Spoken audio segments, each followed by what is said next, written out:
What's up everybody, Camro here, and welcome to part 71 of my How to Make a Pokemon Game tutorial series. In this episode, we are going to be looking at rock falling puzzles.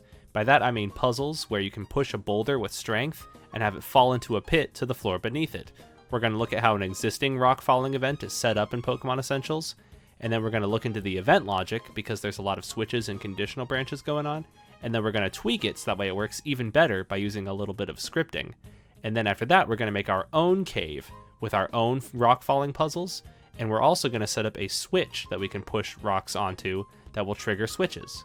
And then afterwards, once that's all done, we're going to set up a way to reset all of our boulders when we leave and then return to the cave, so that way they're just not stuck in the bottom of a pit there. With all that said, let's get into it. So here I am on Route 7 once again, where all these tutorials have been taking place, and connected to Route 7 here is a map called Rock Cave. And in Rock Cave, they actually already have a rock falling puzzle set up here. It's less of a puzzle and more of a, hey, you can push a boulder down a hole. The way that they have it work here is they have a strength boulder. And you'll notice that there's a second event page. This second event page is called Boulder Down Hole On. If Boulder Down Hole is on, then this strength boulder disappears. But otherwise, the strength boulder's here fine and dandy. Well, how does this switch ever get turned on? They use that by having another event off to the side here. This is a parallel process trigger, which means this is always running, and it's checking the coordinates of our events in our map. So this is actually checking our boulder's X coordinate and our boulder's Y coordinate, and if it's ever equal to 12X and Y17, which is the position of the hole here, you can see in the bottom right, the coordinates are 1217. If this boulder is ever pushed onto 1217, then it does the trigger here, where it plays a sound effect, and the boulder gets pushed down a hole, and then the boulder disappears and everything. So we can actually do that ourselves, but do it a little bit better. We can also do that same logic here to check and see if a boulder is on a switch. This would be, what's that, 20 and then 7? So yeah, if anything's over on 20 and 7, and sorry, yeah, this is 12-7, not 17. But yeah, if it's on 12-7, then it falls down a hole. If it's on 27, then a switch has been pressed. And then they also do a check here at the end of this logic to see if it ever gets moved off the switch. I know of a way that we can do that even better. But first, we're not done breaking down the event logic here. So here's Rock Cave. Let's look at the second floor of Rock Cave. The way that this works here is the player will fall down, plop, and then land right here. And then the boulder should never be where the player lands, but it'll be right here next to them.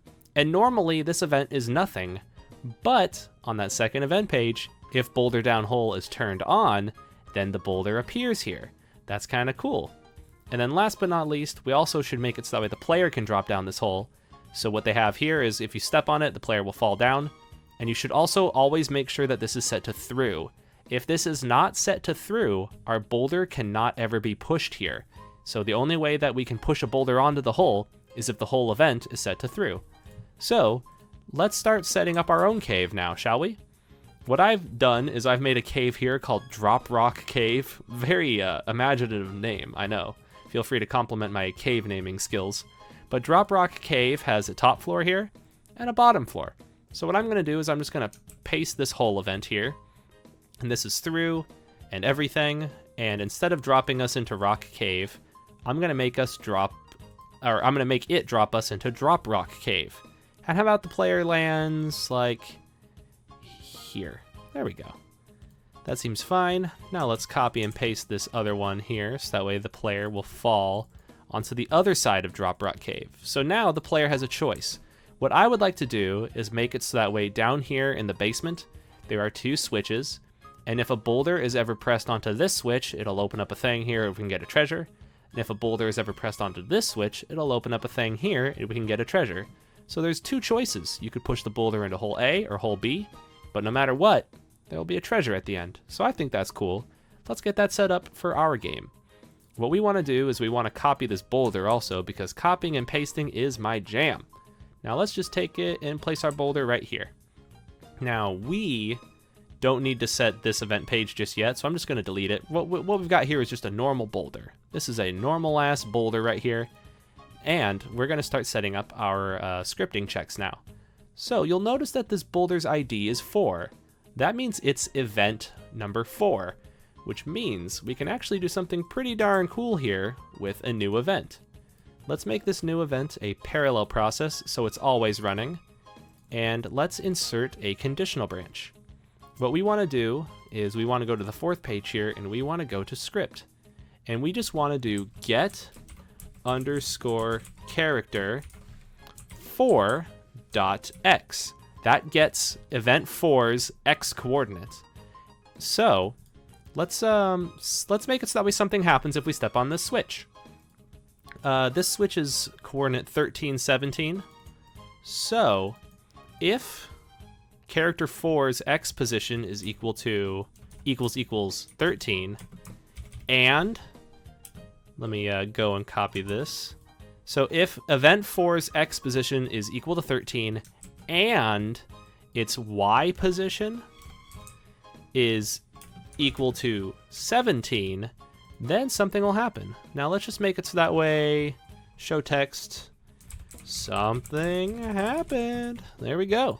So if our boulder is ever pushed onto 13, 17, then it'll print out saying something happened. Let's just run this in game right now and showcase how it works. But yeah, as I was saying, we're gonna have to adjust that a lot. This event is not even close to being done, but the bare bones are there. So let's go into Drop Rock Cave, and let's push this boulder. Check this out. We have our strength gloves from the HM items tutorial. So if we ever push it here onto 13, 17, it'll say something happened.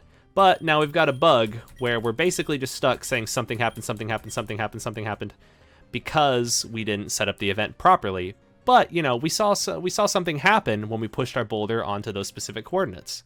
So let's polish this event up a little bit, shall we? Let's really quick, I'm going to add a comment here because I like adding comments just so these events all make sense. I'll call this push boulder onto switch. There we go. So what we should do is make it so that way that can only happen once. Like, we don't want that to constantly be printing out stuff. So instead, let's insert a control self switch. If you ever want to make something happen once, you should probably use self switches. Let's make it so that way that turns self switch A on. And then let's put all of this inside of another conditional branch, where if self switch A is off, then it does it. And we actually don't need to set this handling conditions for when it doesn't apply. There we go. So copy this, paste it inside of that branch. Cool. So now the way that this works is by default, when you first start, the self switch A is off. Then you walk in and you press it onto 13, 17. Then it'll say something happened and turn the self switch A on. And then it won't do that check anymore. That's pretty cool. And then what we can do is also we can control a switch. You can see actually I've already made the switch. I want to call this ducks moved. I'm thinking I'm gonna make an event where there's some side ducks that block our path. And if we step on this, then it turns ducks moved on, so then the side ducks will move out of our way. So real quick, let's make some side ducks that block our path, because I think that's funny, and side ducks are funny. So by default, these side ducks are standing here, blocking our path. But if we make a new event page and call this for switch ducks moved 1, so by default they're standing here, but if ducks moved 1 is ever turned on, then they'll disappear. Cool. So let's copy and paste these on over, and then let's put a little treasure back here. You know, I'm gonna go to root 2 and copy a treasure and paste it up here. There we go. And let's make it so that way it's like a master ball or something. Some sort of crazy treasure. We moved the Psyducks, and now we get the treasure. Okay, cool. So now the way that this should work is if we push the rock onto that switch, then we will move the Psyducks out of the way. All right, it's a big boulder. Also, it shouldn't print out the same text over and over again, which is nice. So you'll notice it's not on the correct coordinates just yet. It's not on 13, 17, but there we go, something happened. And then the Psyducks disappear. Yeah. And now we can get our Master Ball. Cool. Now we can push it off.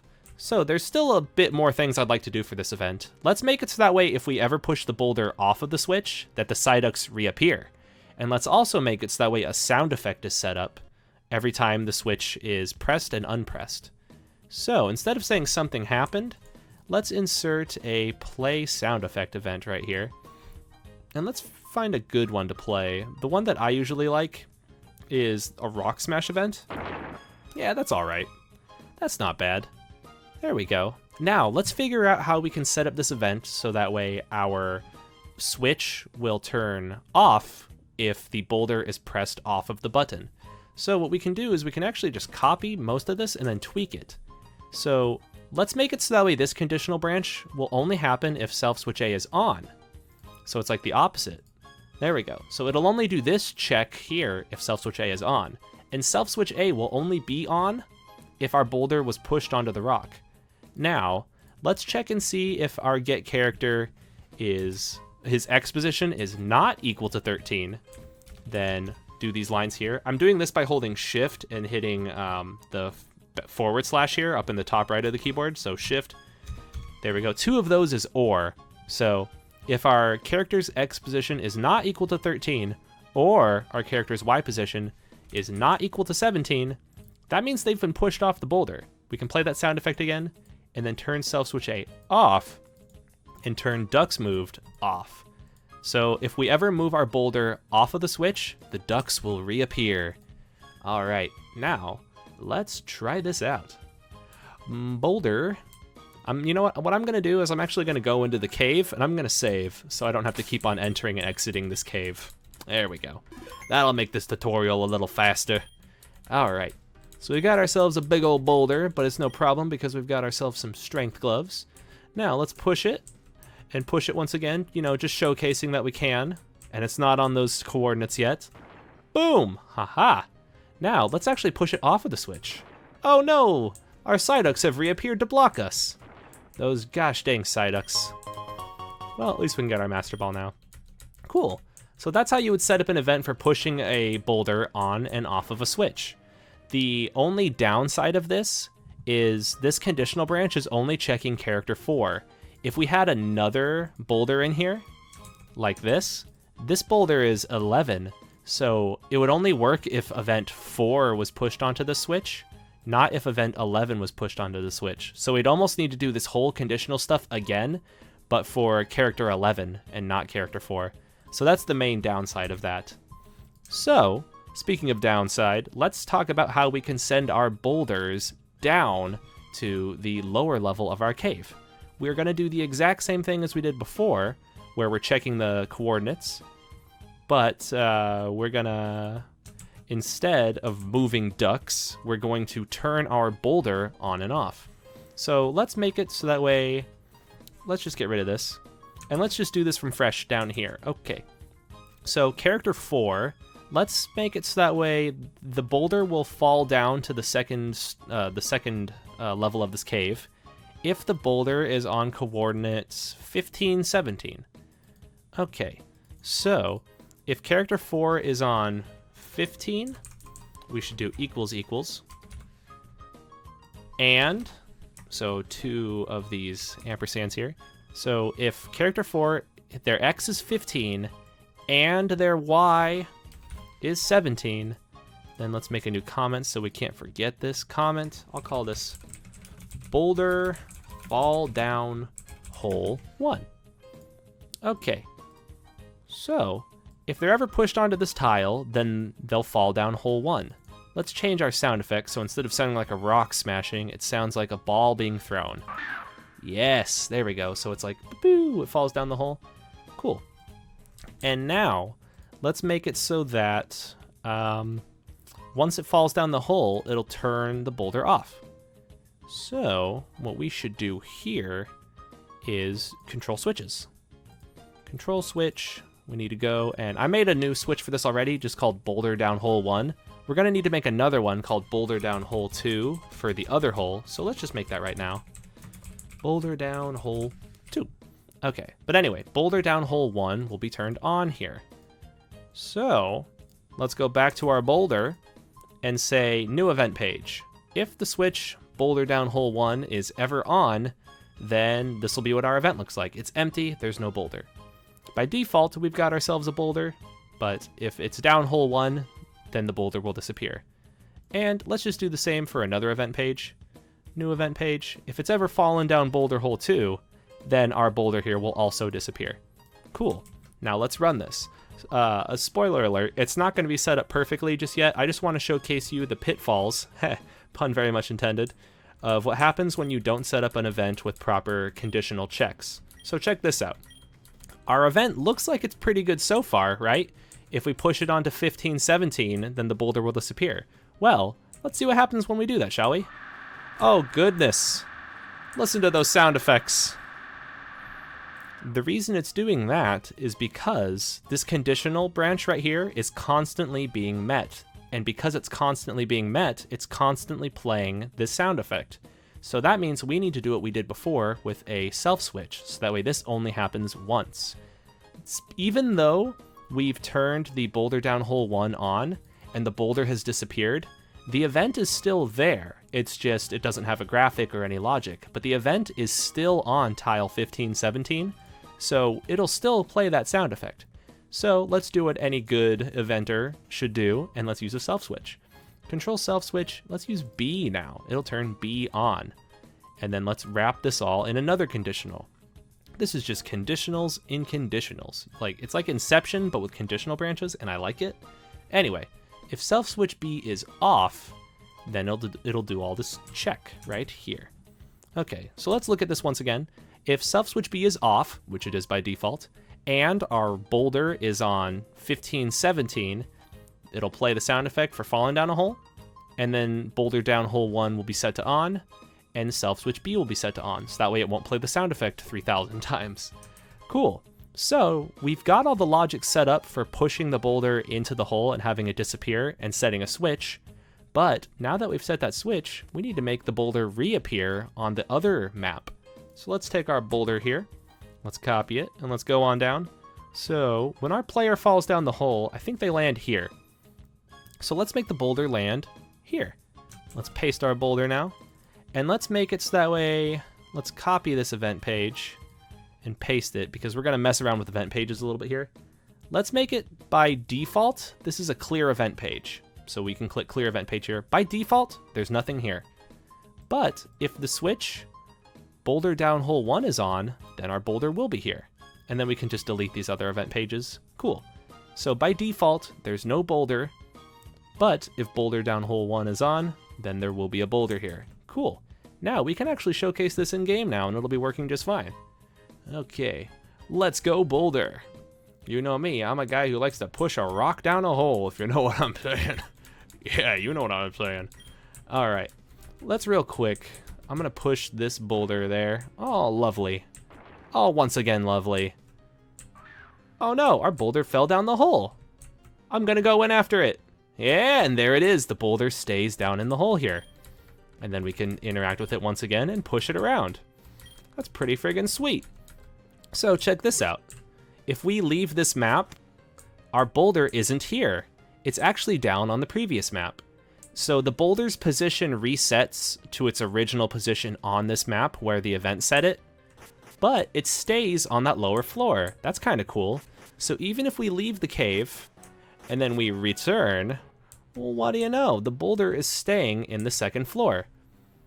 That's pretty cool. The way that we would fix this is making it so that way every time we left the cave or every time we entered the cave, let's make it so that way it's every time we enter the cave. Gosh, here we go.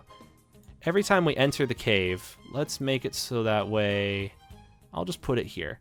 Control switches, boulder down hole 1, let's set that to off. Okay, so if we ever leave and come back, then the boulder will return to its initial position.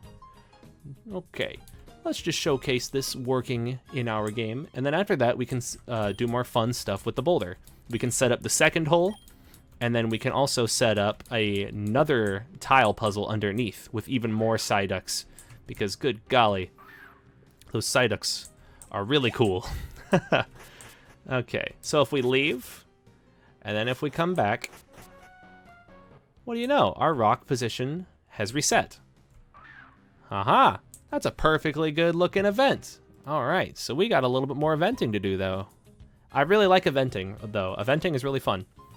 So let's do this again, but with 1717. So if the boulder is ever pushed to 1717, it'll fall down hole 2. So we can actually copy all of this and then tweak it slightly. So this is what it's like when it falls down hole 2. Let's instead make this self switch C. And if it's ever on tile 17, or if its X is ever 17 and its Y is 17, then we can make it so that way boulder fall down hole 2 is set to true. Ha ha ha. And then we'll turn self switch C on. Yes, it's perfect. It's perfect. Now we just need to do the same thing that we did over here, but over here. And instead, let's make this boulder down hole 2. There we go. So by default, there's no boulder here, but if we ever push it down hole 2, then a boulder will appear here. Cool. Now, let's make it so that way we can set up our switches. Let's really quickly set up some Psyducks that block our path because I think they're funny.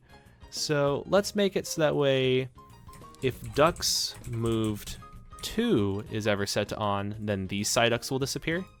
So let's just make our little barricade of Psyducks. Yeah! Alright. And then let's make it so that way if these ones respond to a different switch. Ducks moved 43. No, 3. Okay. So if ducks move 3 is on, then these Psyducks will disappear. Cool. Copy, paste, paste, paste, paste, paste. Alright. So the way that this will work is if this event is pushed onto this tile, then these Psyducks will disappear.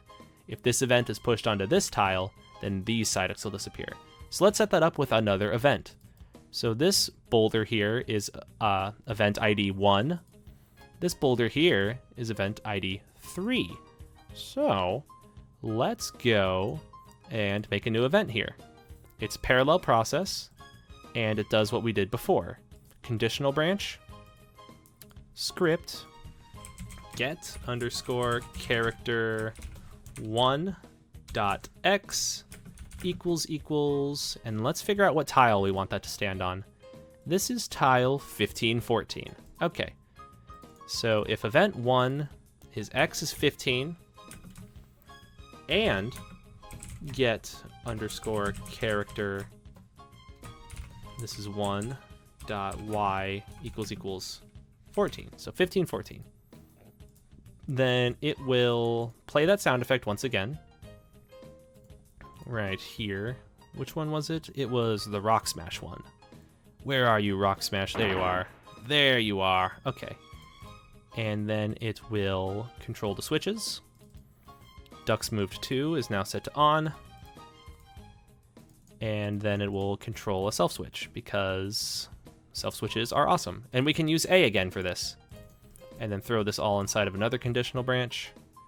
Oh yeah. Oh yeah. Hopefully this isn't too tedious.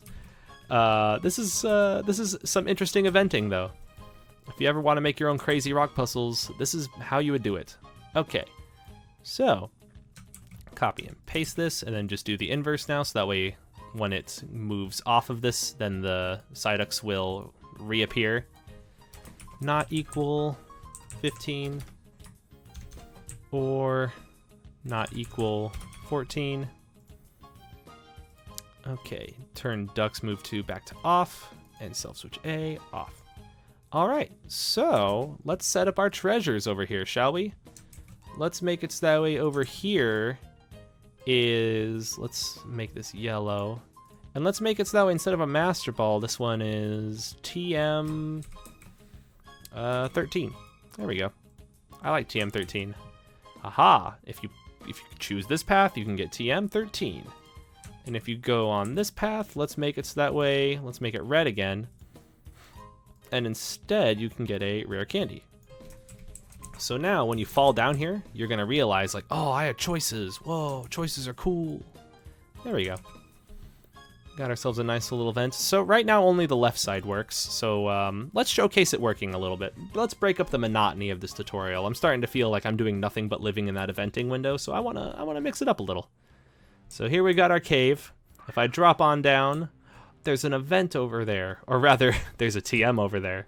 But on that side up there, there's an item. So I have a choice to make. Since I'm a guy who likes to pick up TMs, I'm gonna push this boulder into the left hole here. All right. Push you down. Aha. Let's follow it. Hey, there we go. Now, let's push this boulder onto this switch over here. 1, a 2, a 3. Oh, wouldn't you know it? Yeah, the Psyducks have disappeared. But let's make them reappear. Actually, no. Let's make them disappear. Hey. And we get Ice Beam. Cool.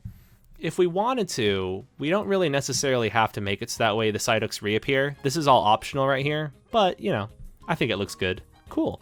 And then if we wanted to, we could do all of the same thing over here, but with character 3. So let's do that real quick, and then let's wrap up this tutorial. I mean, yeah, I think that's about it. One other thing that I would like to showcase is potentially how you could do a rock hole that falls down within a rock hole, but I think you get it. Like, it's just switches, right? So if this goes down this hole, then down hole 1 would be set to a switch, but then, you know, if this ever gets pushed onto those tiles, then you would turn that switch on for another one to fall down a hole. So I think that all makes sense. Cool. Real quick, let's copy all this, and let's put a comment here just so that way I know where the next rock is. Cool. So this next rock was event 3, yeah, and then we want to push it onto tile 2314. So if event 3, right here, blop, is on 23 and 14, then ducks moved 3 will be set to on. Ha ha ha. Okay, and then let's use self switch B for this. Self switch B. And self switch B. Okay, so if event 3 is on 2314, then ducks move 3 is on. Otherwise, let's use self switch B here. If event 3, also I just realized I made a oopsie here. I'm checking event 3 here, but I'm checking event 1 here. There we go. We have to make sure that these match. So event 3 23 and event 3 14. There we go. So event 3 does not equal 23, and event 3 does not equal, or event 3 does not equal 14. Aha! There we go. Now this event ought to make sense. You know me, I'm just a guy who likes to make sense. In fact, sometimes I like to even make dollars. So, this should all work out. If event 3 is ever pushed onto 2314, then those Psyducks will move out of the way. If it's pushed off of 2314, then the Psyducks will return. Okay, let's go get some treasure over on this side, shall we? That's right, let's go. So what we've got here is a little boulder. Let's push it on over to this other side, shall we? We need to make sure that we don't accidentally push it into that first hole. We have to push it into that second one. So let's position everything just right over here. Okay, whoop, and whoop. Aha, all right, let's follow it. Whoa, yeah. So you'll notice that I landed next to the boulder. You should never make it so that way the boulder and your player land on the same spot, because then you'll get stuck, and that would suck. It sucks to get stuck. Aha, now we can get our rare candy. Cool. All right, and then push it off. Haha, yeah. And then if we leave the cave and come back, the boulder's position will reset. Oh yeah, well actually we only did the reset for hole 1. Let's quickly also set the reset for hole 2. Let's go back over here to Route 7. Okay, so boulder down hole 1, and let's also make it so that way this is boulder down hole 2. Okay, so now if we leave the cave and reset, then if it's down hole 1 and if it's down hole 2, it will reset properly. So before I end this tutorial, let's just showcase this working one last time. I think this is kind of cool. Hopefully this gives you some ideas for how you can make cool puzzles in your game. The fact that you can get event coordinates and make conditional branches out of it is really, really exciting. You can do some really friggin' cool stuff with that. Alright, so it's down in hole 1. If we leave and return, then it'll look good. Now let's push it down hole 2 and then leave and return. And then once that's all working, I think we can wrap this tutorial up. This will be a long one, huh? But hopefully it's been an informative one. Yeah, if you want to make really cool puzzles using strength and such, definitely consider this method. You can get event coordinates with this trick. You can push boulders onto switches, and theoretically you could use this for other events as well. If you wanted to, you could have a guy running left and right, and when he steps on certain coordinates, then things could turn on and off, so you only have like so much time to go in between things as they're going on and off. It could be interesting, man. It could be interesting. Anyway, I'm going to go through this ladder now, go through that cave entrance or exit, and there we go. Our boulder has reset. Pretty friggin' neat, huh? Now, real quick, I'm going to go get that Master Ball, and then I'm going to wrap up this tutorial, because I know those Psyducks are guarding something good. Yeah, give me that good, give me that good shit, Psyduck. Yeah. Yeah. Oh, yeah. Anyway, that does it for me. Thank you so much once again for watching. I do appreciate you. Hopefully you found this episode interesting and entertaining and informative. And hopefully you click those links to follow my social in the description. Follow my socials, please and thank you. And yeah, please and thank you also. I'm so bad at wrapping up these videos, aren't I? Until next time, you guys, I hope that you all have a good one.